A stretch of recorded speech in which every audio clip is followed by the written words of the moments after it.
Let me show you a clip of a polite Australian woman answering a question about Islamic migration to Australia. Let me put it in this analogy. We have a disease. We vaccinate ourselves against it. Islam is a disease. We need to vaccinate ourselves against that. Oh, that's spicy. Who is this stunning outback razorback? Who is this woman? Just some yokel, some lady that runs an egg stand or a fruit stand somewhere, somebody who works at the local grocery store. Who knows? Maybe her son is in the armed forces and she's just an Australian patriot. Oh, she's going to be the next prime minister. Calling Islam a disease. Whoa. What? Australia's next prime minister just dropped the mic. Islam is a disease. We need to vaccinate ourselves against this disease. Pauline Hanson is her name. Her party is currently leading the polls. Imagine how terrified the globalists are of her. Oh, they are, by the way. Check this out. There she is, right there. Pauline Hanson at 33%. Labour Party and the Liberals, 16 and 29%, respectively. One Nation. Ooh, baby. She may be in control of Australia soon. The woman who says that Islam is a disease. Her party is leading the polls. Crazy. How did we get here? Well, go ahead and look at the state of Australia right now. Less than a year ago, there was a slaughter on the beaches of Australia. 15 killed, 40 injured when a bunch of jihadist ISIS gunmen who were brought into the nation, who were brought there, of course, very hard to get to Australia, very tough place to go, not a place that has been conquered or colonized by Islam at all. You need to bring these people into your nation. And the left-wing government and the right-wing government, that's all they do, is bring in Islamists. That's all they can do anywhere in the West. That's all they do. These people don't assimilate. They don't speak the same language. They don't come from the same traditions. What's going on here? Well, it's been horrible for us. There's been 15 different terrorist attacks in Australia since they opened up their migration policies. All of them has been Islamic attacks. And the latest attack, which was thwarted right here. See this? Oh, it's terrifying. Targeted women and children, Christian women and children on a beach in Australia. I'm a little sunburned right now. I spend every weekend with my kids at the beach. I live in Florida. There's a beach within driving distance in every direction. You're a soft target when you're on the beach. These Islamists who were brought into the country by the Australian government just snapped and decided to follow through on their religion and start mass murdering Jews and Christians. And it's like the tale is all the time. Like, right? It happens. Let's look at the actual data here. Let's see. We're reading from Combating Terrorism Center at West Point. This is the 12th jihadist attack in Australia since the Islamic State declared it as a caliphate. Let's continue to more African migration. Sudanese, South Sudanese, and Somali migrants in Australia. They're not migrants, by the way. They're not migrant. A migrant is like somebody who can put a backpack on, like walk across your border, or like sojourners. These are people that could not afford tickets to get to Australia, couldn't swim, couldn't boat, couldn't get there by themselves, couldn't hop on a plane. No, these people who have nothing and no discernible skill and add absolutely nothing to the society of Australia, because they become not only immediately addicted to the welfare system, but then also addicted to the prison system. Look at this. 50% of the youths in Victorian criminal detention, yet they're only 0.14% of the population. Utterly insane numbers. 50% of the youths.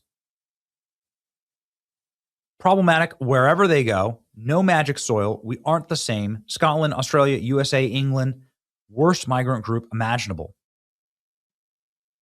These numbers are insane. This is how you get this woman leading the polls. This is how you get it.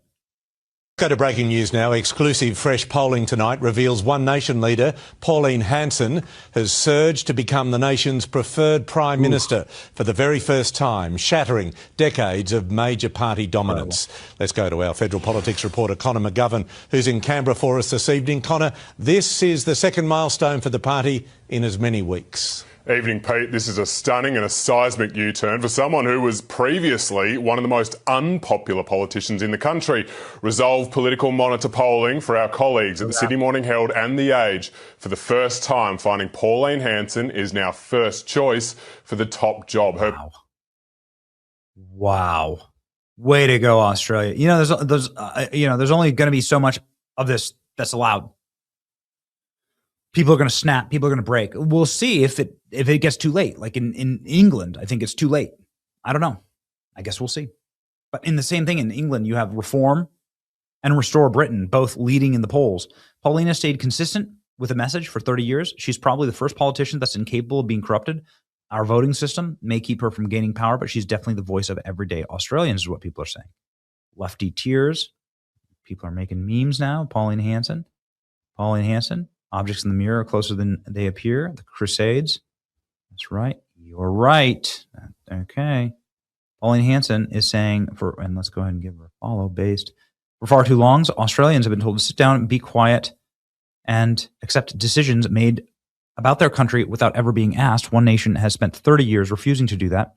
This country belongs to the people who built it, the Aussies, not to the lobbyists, the bureaucrats, the career politicians that treat our lives as negotiable.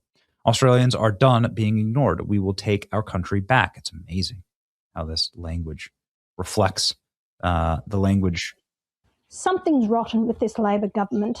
Tony Burke was meant to give a big speech about cutting migration this week, but he cancelled it. Why? Because his cabinet doesn't want to cut a thing. Here are the facts.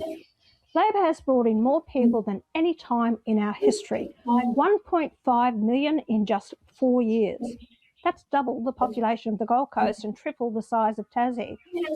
Labor has destroyed our borders before. Albanese was Deputy Prime Minister while Burke was Immigration Minister, the last time illegal migrants swamped our borders.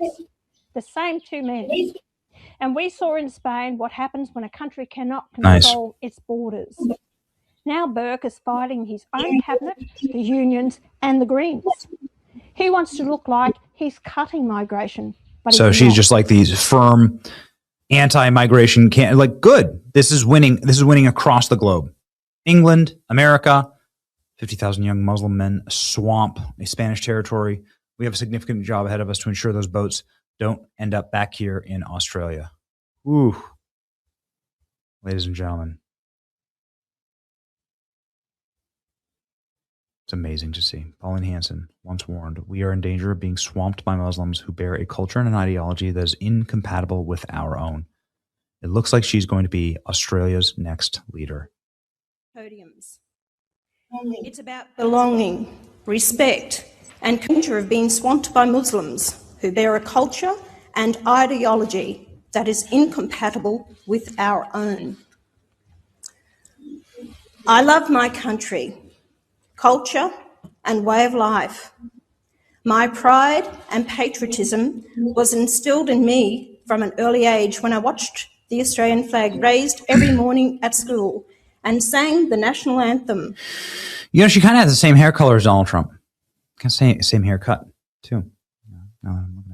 I had no idea about this politician. Now I do. Now you do. It's important to fight with our brothers and sisters, nationalists and populists across the world that wish to save the West from something that is completely foreign, Eastern, and poisonous to our nations and deadly. And so pray for Pauline Hanson.